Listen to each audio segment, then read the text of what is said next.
Hello, I'm Brian Cox, and this is A Question of Science here at the Francis Crick Institute. Now, I sat down to write this introduction to the first episode, and there will be at least 12 episodes, by the way, and I hope many more, and began by listing the subjects we're going to cover. Why do we age? What is the state of the art in our understanding and treatment of cancer? Should we be worried or excited about AI? Actually, what is AI? How do we ensure that in areas that have become contentious, climate science, for example, we use the best scientific advice to address the problem effectively? And I realised that these are conversations about pretty much everything that affects us today and everything that will shape our future as individuals, as a society, and as a civilization. So the aim of these podcasts is to talk about everything, but the twist, perhaps unusually, is we'll talk about everything with a panel who actually know what they're talking about. And I'd like to say something about why I think discussions like this, so scientists explaining what they do, taking questions from everyone, are important. We live in a society that is underpinned by science, and our understanding of nature and the technologies that rely on that understanding are becoming ever more powerful. If access to the ever-growing library of scientific knowledge becomes restricted to fewer and fewer citizens, perhaps because it feels too difficult or too daunting, then as one of my personal heroes, Carl Sagan, once put it, who makes the decisions about the science and technologies that are going to determine what kind of future our children live in? It should, of course, be all of us, but that requires us to have access to that knowledge. So our goal here is to throw open the doors of the library and answer as many of your questions as we can about as many subjects as possible. Now, today we're talking about ageing. Are we on the brink of an ageing revolution? Can we turn back time and halt the ravages of old age? But before we dive into that topic, I'm joined by Sir Paul Nurse, the founding director of the Crick Institute. And I wanted to just, Paul, give you a chance to explain why you felt that these podcasts were necessary. I think it's really important, Brian. As you said, science is really at the centre of everything, all the problems and all the opportunities that we have as a society. But we need to be able to discuss those issues in a very honest and straightforward way, and as you say, based on a proper knowledge base of what needs to be considered. And sometimes we get a bit gloomy when we talk about science because we're always looking at what could go wrong, you know, where might it go, and these sorts of things sort of drag us down a bit. I think we need to consider those things, but actually we should also be optimistic about what science can bring to society. How can science enhance our lives, improve our standards of living, do all the things that we really care about? So I see it as an optimistic series as well as a knowledgeable series. And this leads in beautifully to the subject, because the question we're asking, the title of today's podcast, is can we live forever? I suppose one of the questions is whether that is an optimistic or a pessimistic thing to do. The first question, Brian. It is. Aging is one of the few things that is a universal experience for all of us. While some people enjoy relatively good health well into their old age, others will experience an extended period of uncomfortable decline as they struggle with poor physical health and cognitive health. What if decline with the growing years isn't inevitable? So our panel today is made up of scientists who are unravelling the mysteries of ourselves, exploring the underlying mechanisms behind ageing, and developing potential interventions for healthier, long lives. So is there a maximum age limit for humans? And as we said, even if we could live for centuries, is that desirable?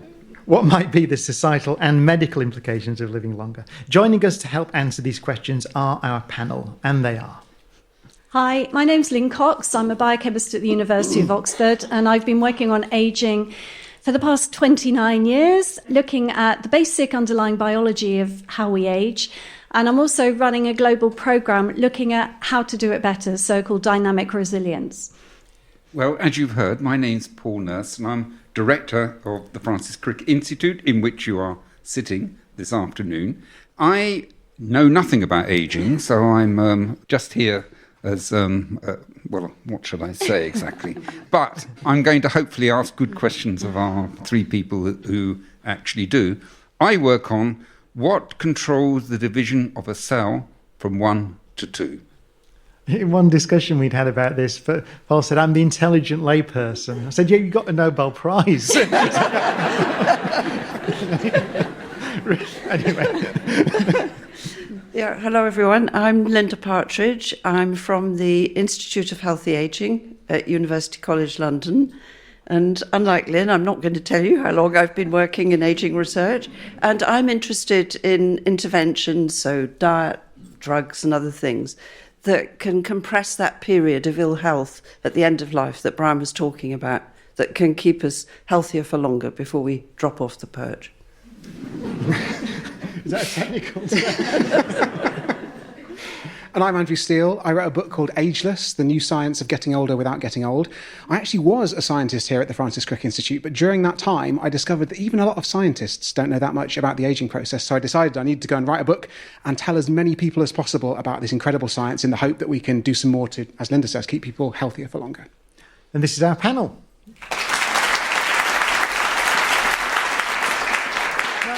Before we start, we've already raised that question, actually, about the desirability of living for a very long time.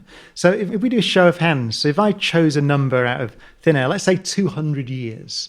So who would like to live for 200 years? Raise your hands if you would. It's interesting, actually. For those listening, it's probably less than half the audience. Can I add a supplement to the question? Who would say they'd like to live to 200 if they were guaranteed good health for that whole time? Aha! Yeah. Oh, there's a lot more people with their hands up there. So that's interesting. Yeah. I suppose we're imagining that we're living to 200 with the health outcomes, or with of current 200-year-olds, which are not great. Yeah. So, negative. Well, I thought we'd start with just a top-line overview to everyone on the panel. So the question would be, can we imagine living for a very long time? And let me define that as I said, maybe a couple of 100 years. Right, I'm a little sceptical about that because our understanding of biology at the moment is no. As humans, there are organisms, and Andrew will talk about this, that you've got sharks living in the North Sea that are 400 years old. So biologically, we know that you can live to an awful old age. I said awful old age, it might be a good old age. I haven't asked a shark recently. But I don't think, from what we know about human biology at the moment and what we can do with human biology at the moment, we could live that long. What would be the difference between a shark and a human being, though, in principle? So the metabolic level in that. Well, yeah, I think the simplest way to try and answer this might be, rather than in terms of metabolism, in terms of statistics. So if you think about being a human being, every one of us in this audience, we might not all necessarily have that much in common. We've all got different, skin colours and backgrounds and all kinds of things. But the one thing I know about every single person in this room is that your risk of death doubles every 8 years. That means every year or so you're gaining about a 10% increase in your risk of death. So I said I'm 39. That means my risk of death this year is about 1 in 1,000. And I quite like those odds, because if that were to continue for the rest of my life, I'd live into my 1030s on average. But unfortunately, if you carry on doubling and doubling and doubling that, eventually it's an exponential function. It gets very big very quickly. And what that means is that if I'm lucky enough to live into my 90s, but unlucky enough that we haven't had any medical breakthroughs in that intervening time, my risk of death every year will be about 1 in 6. And that's life and death at the roll of a dice. And so you can look at this as a human and think, I'm terrified. There's this exponential wall of mortality coming to get me. Or you can look at it, as I did as a scientist, and say, what is it? What's going on inside our bodies? This fundamental ticking clock that means the increasing risk of cancer, of dementia, of heart disease, of all of these things going up with shocking synchronization. And if we could uncover what that metabolomic, what that cellular, what that biological ticking clock is, maybe we could do something about it. And to talk briefly about those animals for a minute, this idea of a risk of death that changes so substantially with age is not universal in the animal kingdom. So there are some animals like tortoises, like salamanders, like certain kinds of fish, and they have a risk of death that's flat. It doesn't depend upon how long ago they were born. And that means that a 150-year-old tortoise is basically as sprightly as it was aged 50. They seem to age without getting old. And so maybe we won't be able to live an incredibly long time. We don't know enough biology today, but we could perhaps be a little bit more tortoise. And to bring it back to humans and, what's happening now and in the recent past, clearly our lifespan is incredibly malleable. I mean, there's been a massive increase in life expectancy since the 19th century, 2.5 years per decade. But the interesting and slightly sad thing is just at the moment it seems to be slowing down pretty much worldwide. It went at a very steady rate for a very long time. And then just before the pandemic in Europe, for instance, it's really slowed down. And in the UK, it's somewhat, ticked down our life expectancy. So in terms of reality on the ground now, I think we need new discoveries before we're thinking about these extraordinary long lives. I think there's a lot of questions there that we're going to cover through the scope of this discussion. So just to follow as the intelligent layperson, this question of is it possible for a human to live to ages 200, let's say? Yes, I suspect not. If you look at the statistics, we've got experts here. I think we'd be doing pretty well if we had a healthy age of around 100, maybe a bit more than that. I don't know, but I can't see it going beyond. So that raises an intriguing question. To what extent will science reveal how long any of us or each of us might live? Time for our first question. Hello, I'm Yodal Sierra de Nacel, and my question is this. As a Hispanic living in London, I recently did a DNA test and it came out that I'm from 1,000 different genetic backgrounds. Are there DNA or other tests that can tell me how long am I going to live? I mean, I'm happy to take that one. There's a lovely test called Grim Age, which predicts your time of death within 4 years. It's quite accurate. It's not the DNA itself, it's little chemical flags sitting on the DNA. And those flags happen as a consequence of all sorts of life experiences. They can change according to what you eat, whether you're exposed to pollution, all sorts of different things. And they tell genes whether they're switched on and off. So that's called the epigenetic clock. And that's Steve Horvath's Grim Age clock. So we have certain ways of measuring when you're going to die, which is sort of a layer above the DNA. I want to pass this to Linda because different parts of you age at different times, as you've just shown in your Nature paper. There's some wonderful work that we've built on recently, which is going a bit beyond the DNA. So it expresses RNA, which encodes the proteins, which do so much of the work in the body. And you can measure the proteins that are present in the plasma of people. You can get a sample and simply survey which proteins are there and what state they're in. So that's the blood, for anyone who hasn't heard of plasma. So, blood, the circulation. And the fantastic finding recently is that you can analyse those proteins. You can figure out which tissue in the body, the kidney, the lung, the heart, where did they come from?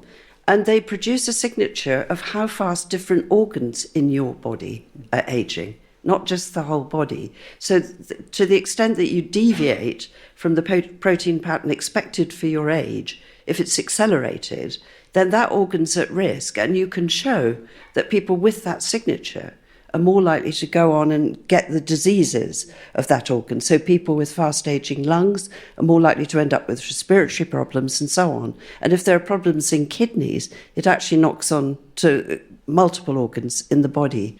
Our next questioner, Caroline Stanton, has sent her question in, and she wants to dig into the whys of ageing research. Good afternoon. My name is Caroline Stanton, and this is my question. What is the research into ageing aiming to achieve? Surely we need to halt the progressive degenerative conditions and improve the quality of people's lives before we extend life. Couldn't agree more. Exactly. Couldn't have phrased it better myself. I think you'll find universal agreement with that on this panel. What we're about is trying to keep people healthier for longer.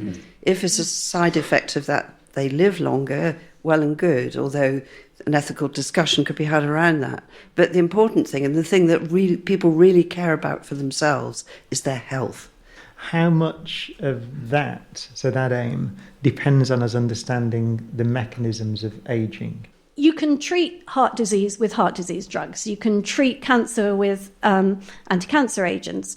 But you're treating a disease that's already there, and you're treating, in essence, almost the symptoms of the disease. If we could actually get in there before these diseases manifested, then you will improve people's quality of life. And these basic biological processes are called hallmarks of aging. And Linda was on the key paper that changed the field. Yeah, so I think the real breakthrough discovery in recent years has been of these hallmarks of aging. So the fundamental things that happen at the molecular level, what goes wrong with gene expression, what goes wrong in cells, how do they lose control of their protein domain, how do they become senescent? I'll come back to that in a minute. So stem cells do very strange things during aging. They sometimes differentiate into cells when they shouldn't, or fail to renew the tissue when they should. Different tissues talk to each other. There's a lot going on in the systemic environment. So it's a complicated process, but we really understand what its essentials are. And many of them can be targeted genetically with mutants or with drugs. And what we find is that we can often go for one mechanism of aging, but then the organism is protected against multiple things in different tissues that go wrong later. This is the geroscience idea. Target one thing, often with a single drug, and you can have a preventative effect on lots of the things that happen later. And I think that's the approach that we would all like to see come in to medicine, preventative, but also the idea that you can prevent multiple things simultaneously. Paul, I think it's a good example, isn't it, of the Crick Institute, a multidisciplinary institute studying biological sciences, like life. But as we've seen with what we've been discussing, it's so complex. Research into one area can have a profound influence on research in another area. So that's the case? When we talk about aging, we're talking about all of biology, essentially. Yes, so we don't have a sort of aging initiative. But what we do have is 120 research groups here with no discipline boundaries, and that is extremely unusual. So what this means is we mix up different scientists from different disciplines and don't have departments that tend to fight with each other for resource and power and money. We have a structure, but it is not discipline-based, and that is very unusual. Now, for a topic like aging, as we've just been hearing, which is clearly multidisciplinary, that sort of approach is I think, important. And I wondered if I could extend and ask a question of my experts. I think what you're saying is that we have, and I'm perhaps oversimplifying this, we have a series of different sort of systems, let's call them organ systems, and that there are common reasons for death which involve, 4, 5, 6, 7 of these, which are probably aging them, each one of them. And what Linda has just said and what you've just said is that we can now test which ones and where they've gone. So is it now possible for us to sort of think about it in terms of these different organ systems and targeting each of those in some sort of separate way that we could actually try and combine together, but at least taking an individual, what is the most vulnerable one? I think that's going to be the big wave in the next few years, is understanding if we know we're looking at someone who's got problems with their lungs, they're aging too fast, even though they're completely subclinical at the moment, what preventative interventions can we do to protect them from that vulnerability so that their lungs manage to keep up with the rest of them? Can I chip in there with an example, very specific example? Linda's mentioned cell aging. It's also known as cell senescence. And if you think of cancer, normal cells in the body go weird, they behave badly, and they cause a disease. As we get older, our cells accumulate damage to their DNA, damage to other parts of them. And if they're essential to you being you, they don't die, they hang around, but they're different. So we call them sometimes zombie cells.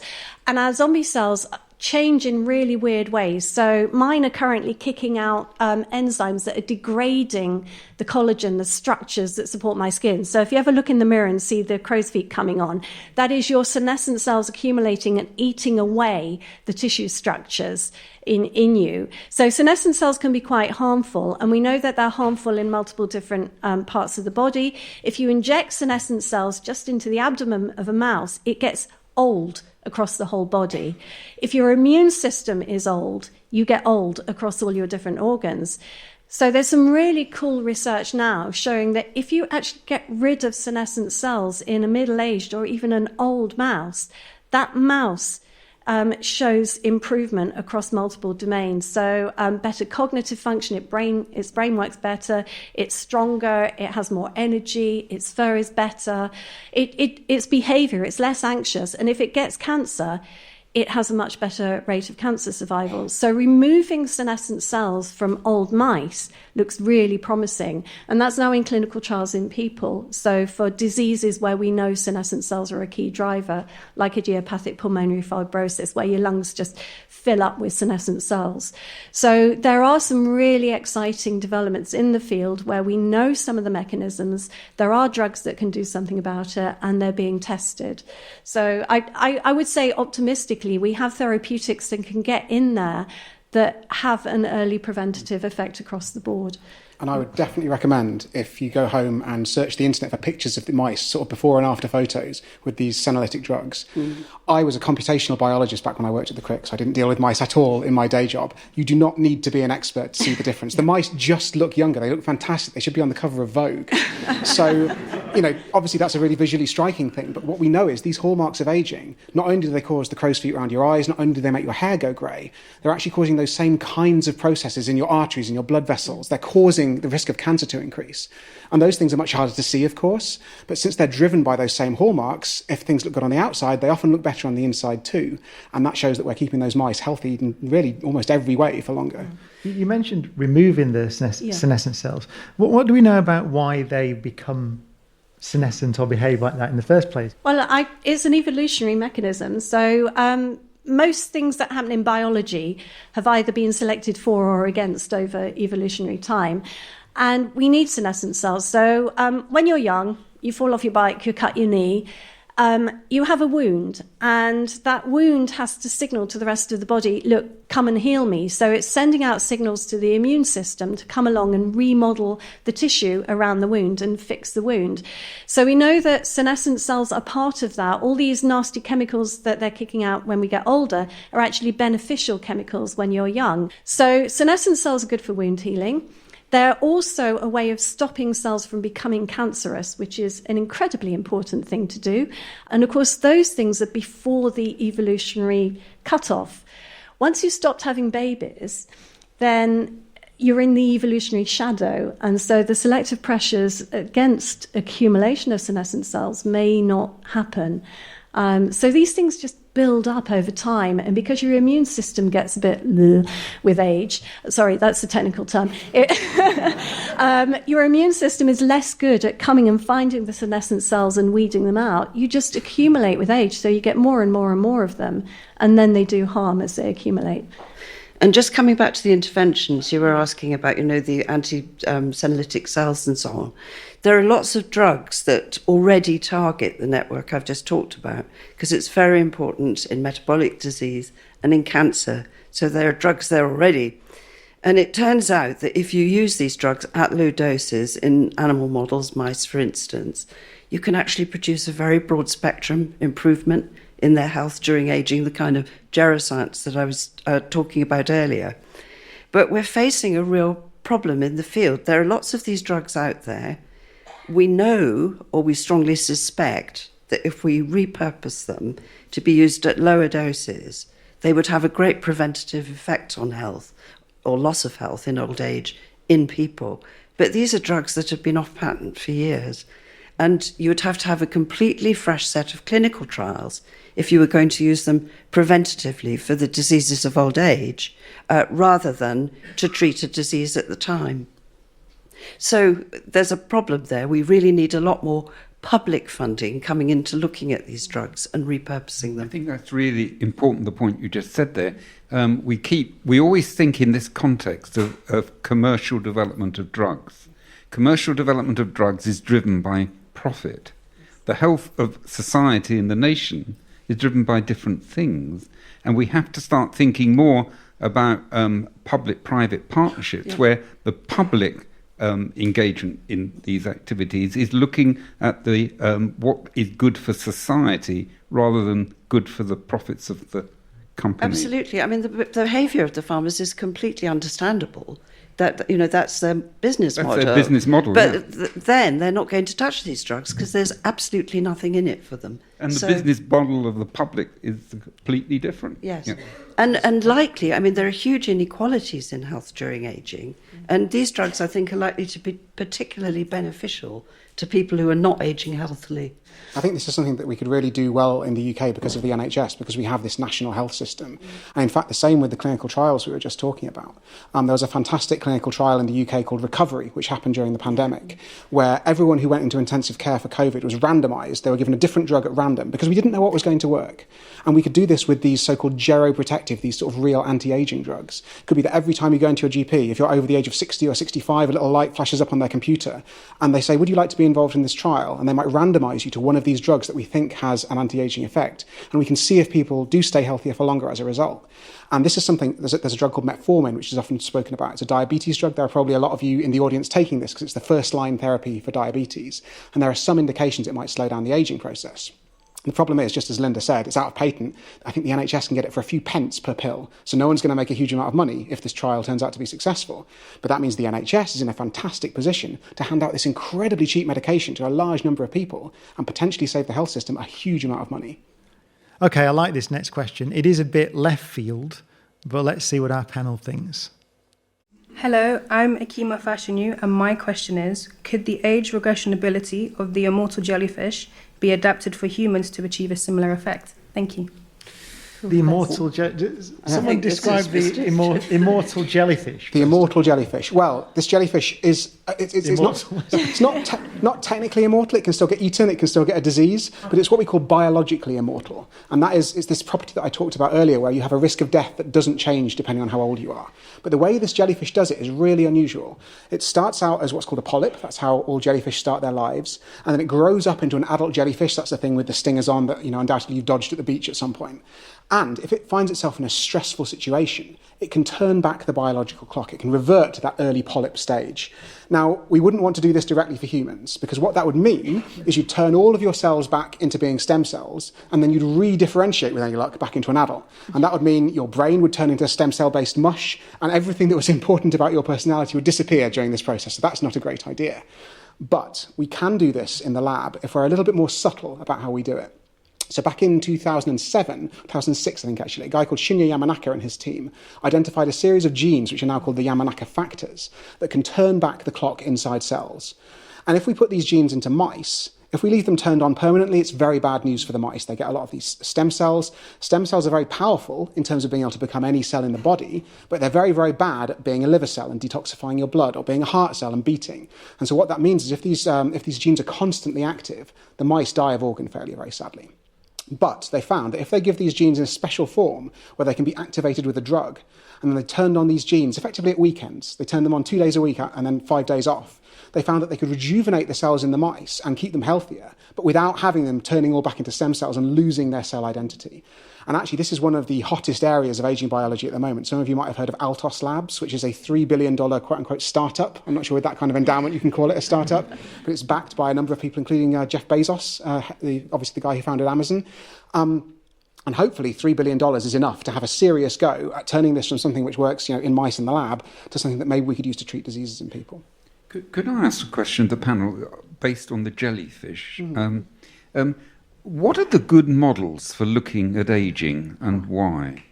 Well, I think currently we're very limited in the way that we use models in science. Like it's exactly the same as the models that colleagues in any part of biology would use. It's yeast, it's worms, it's flies, it's mice. But the problem with a lot of these species is they're very short-lived. But there's another animal about the same size as a mouse called a naked mole rat. Looks a bit like a penis with teeth. They're not the most beautiful creatures. But these animals, they're the same size as a mouse, but they can live up to 30 years old. And they seem to be essentially immune to a lot of age-related diseases. They have very low rates of cancer, very low rates of neurodegeneration. And so maybe, as a field, we should be turning our attention to some of these incredibly long-lived species that live a really long time for their age, finding out what naked mole rats have that mice don't, and whether we can bottle that and give it to human beings. And the bowhead whale. So there's some people doing comparative evolutionary biology, looking at animals that live a long time and looking at their genes and which genes they have either more copies of or switched on more highly.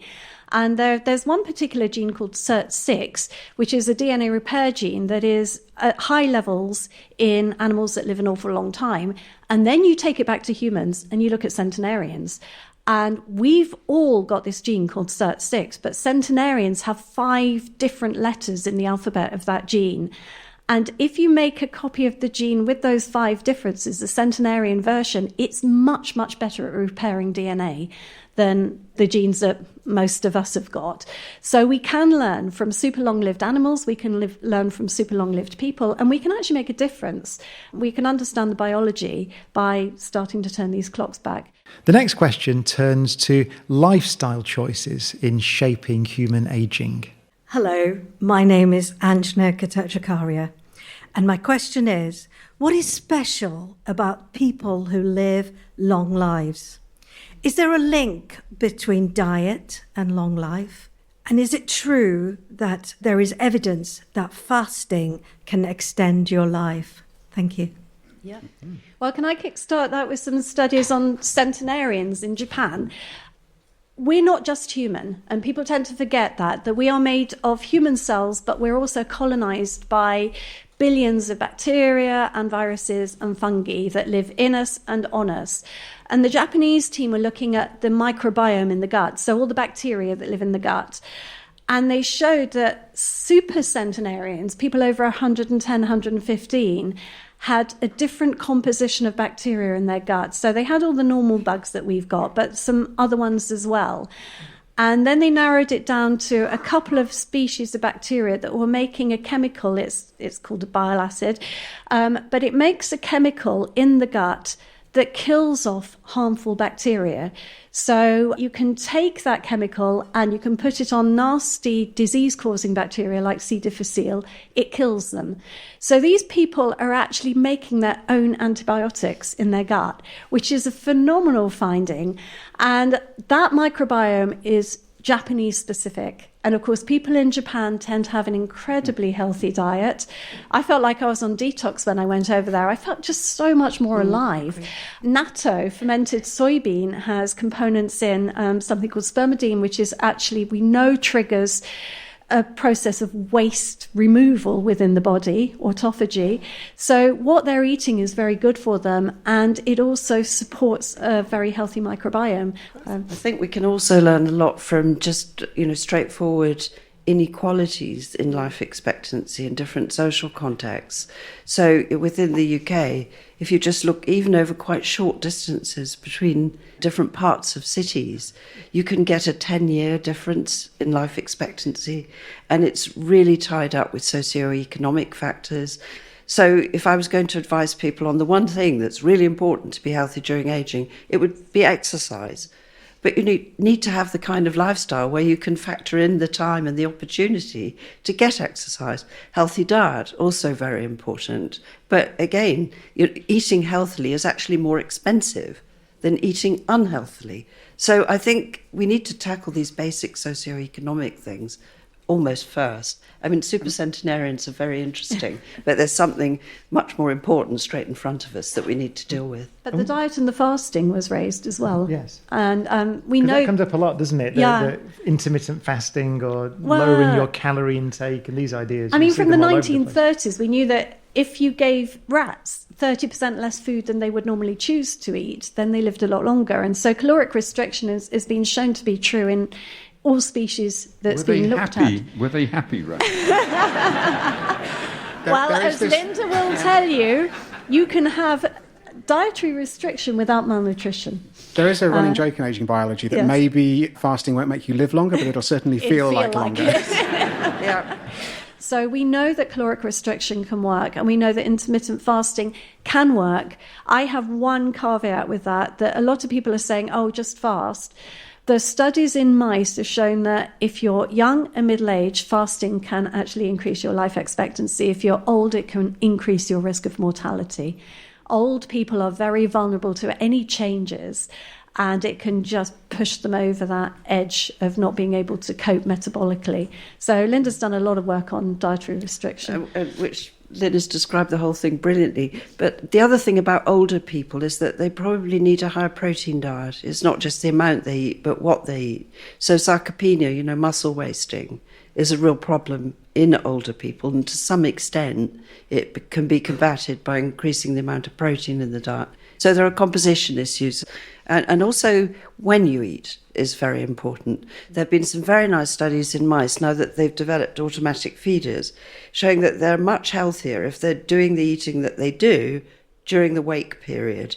If you feed them during their night period, they develop really bad metabolic problems. They haven't looked at lifespan, but it's clear from the metabolic changes that it would probably be shortened. And that may be one of the reasons that shift work in humans is associated with ill health. It's partly eating during what should be the rest period, the night period. Right, so if we imagine that we do all live longer lives, our next questioner wants to know about the societal implications of that. Hello, I'm Richard Goody, and my question is, what are the societal impacts that the panel envisaged we would need to tackle arising from an increasing population of super elderly? Thank you. Who would like to take that? I can start. You look at Japan, and 30% of the population already are over the age of 65. And they're having major problems with the dependency ratio. So the number of people in work who are earning money to pay for and look after the people who are over 65, generally in poor health, who need looking after. So they're developing robotics to change people's adult nappies. They are doing all sorts of things. There aren't enough young people to look after the older people. And this is a major, major problem in intergenerational fairness. I struggle with looking at societies where all of us are getting old and we're expecting fewer and fewer young people to just keep working for longer to keep us in our pensions and our healthcare. So the only way to tackle that really is to keep people healthy and economically active until a lot longer. We're going to restructure society because it's not tenable the way we're doing it at the moment. It is interesting, isn't it? Because I think many of us think when we say we'd like to live longer, healthier lives, you think longer retirement. But what you're essentially saying there is that does not follow. But retirement isn't necessarily good for you because there are a lot of studies suggesting that as soon as people hit retirement, their health deteriorates. And the sense of purpose is one of the things that keeps people healthy. The psychoneuroimmunology, there's a lot of being positive and optimistic and knowing that you're doing something useful that keeps you going. The original idea behind retirements, I think it was Bismarck first introduced them, was that they were really a safety net for people who'd had industrial injuries or, were in bad shape after a lifetime of manual work. And the vast majority of people never live long enough to collect a pension. So this idea of a long retirement is very much a modern thing. I think the other point is that the dependency ratio also depends very much on fertility rates. So things are really bad in the Far East at the moment because fertility is also so low. Actually, if the whole thing equilibrates, so the population is at a replacement, but with everybody living longer than they do at the moment, the problem would be a lot less acute. So it's a complicated issue, actually, because, the natural consequence of this is that we retire at older ages. But then we have to consider what we're capable of doing at the older ages. And, we're sitting here with sort of white-collar jobs. Exactly. And it really could be quite different if you're digging in the road. To have a certain age sounds very sensible and fair, but actually it probably it's very isn't. unequal. Yeah. We do have a question actually from the audience that feeds into what you said about extending that your healthy lifespan. Hi, my name is Andrea Giusti, and my question is, what are 3 to 5 things humans can do to help increase our health span? 3 to 5. Well, we've touched on a few of them. So decent diet. So particularly plant-based diets are looking extremely important because they support a healthy microbiome. Exercise, as Linda has pointed out, there's some really beautiful data about what exercise does to us. So there's a study in London and Birmingham looking at super cyclists, so people who are on their bikes cycling over 100 miles a week. And their levels of inflammation, nasty chemicals floating around in your blood, are way lower. So these are people in their 70s or 80s. Their inflammatory levels are down what you would expect for a normal 40-year-old. So the exercise is damping down all the nasties, keeping you healthy. So exercise is helping you metabolically, it's preventing inflammation, which can drive all sorts of damage to your tissues and organs. So diet, exercise, sleep, and that's something that we're really bad at in the West. We don't get enough. It's not just enough sleep, it's the right sleep. And as Linda has pointed out, the social inequalities. Don't live somewhere that's got loads of pollution. Don't live somewhere where you're so stressed to walk on the streets. Don't live in somewhere where you experience racism. There's one really shocking study from King's College London that black women who experience racism during pregnancy give birth to children with short telomeres. Now, your telomeres tell your cells how old they are. So these babies who are born to mothers who experience racism are actually older than they should be. Now, that's incredibly shocking that those psychosocial things impact our rate of aging. So one final thing on that, optimism. Andrew's optimistic. Beautiful study of nuns entering a convent. They live the same lives, they have the same amount of exercise, same diet, same amount of sleep. All those things are controlled. But what's not controlled is their personality before they went in. And the ones who wrote letters home who were optimistic lived on average 10 years longer than the ones who were pessimistic. So those would be my points. Can I give what I think is the single most important piece of unconventional health advice? Because I suspect a lot of people know they should diet, exercise and sleep. And if you're already trying to do most of the right things and fortunate enough to live in a nice neighbourhood, the single most important thing you can do, not just for your health, but for the health of everyone around the world, is to campaign for more funding for aging biology research. Because, and bear in mind, I'm not a scientist, I'm not getting these grants, because what that means is we can develop some of these treatments that will help people, even if they are living in poor neighbourhoods, even if they don't have time for exercise, to stay healthy for longer. So I think getting people's attention, spreading the word about this science, getting politicians to know that, you know, if they invest in aging biology, you will vote for them, could be the single best thing you can do for your health. So we have a question actually, which was from the audience, from Sally Horton, which feeds into what we've been talking about, which is which has more impact on aging, genetics or environment, or is it a complex interaction between the two? I think the answer to that is pretty clear, actually. It's much more environment It's than interesting, genetics. because it varies by age, doesn't it? Yes. It Once does. you're 100, then genetics becomes more important. Exactly. But up till that point... But for the vast majority of ill health and death, you're looking at environmental factors, lifestyle factors, what you're exposed to. Goes back to what you mentioned earlier, Linda, about the fact that it may be it's socioeconomic interventions that may have as big an effect as generating new knowledge on the biology. Well, it's a big public health issue. Yes. Can I make the case for biology in the Francis Crick Institute of Biology? I think the reason that I'm really so excited about the medicine is because public health is really, really hard. And I don't think we should give up on public health. I think it's super important. But I've got a 3-month-old baby at home. I know I need to exercise. I just don't have any time. And I know that a lot of people are in the same position. And if I had some drug, I'm not saying to replace exercise, but to help me keep my health good at a time when I'm finding it really, really hard, I think that would be hugely beneficial. I think there are so many people around society in that position. They're, you know, trying to earn a living, trying to make their rent, trying to cook food for their 3 kids. You know, people need help with some of this public health stuff, and we should be doing that at the same time. But I think if we could develop some of these medicines, it'll be a really good adjunct to support those public health measures at the same time. I say we need different interventions across the life course. We need the biomedical interventions right now for the people suffering age-related diseases. We need those preventative interventions for the people in their 40s and 50s at high risk of getting them.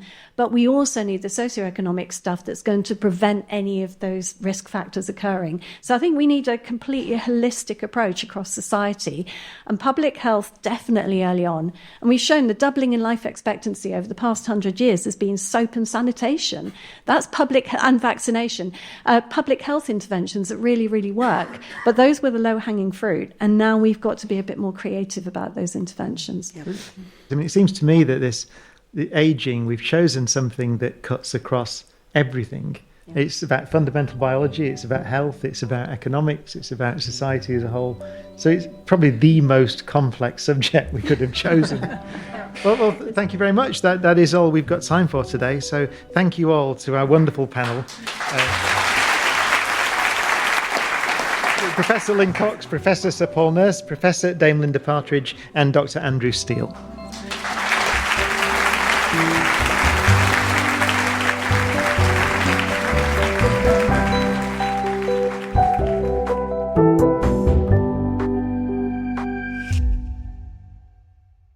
A Question of Science is a BBC Studios production for the Francis Crick Institute.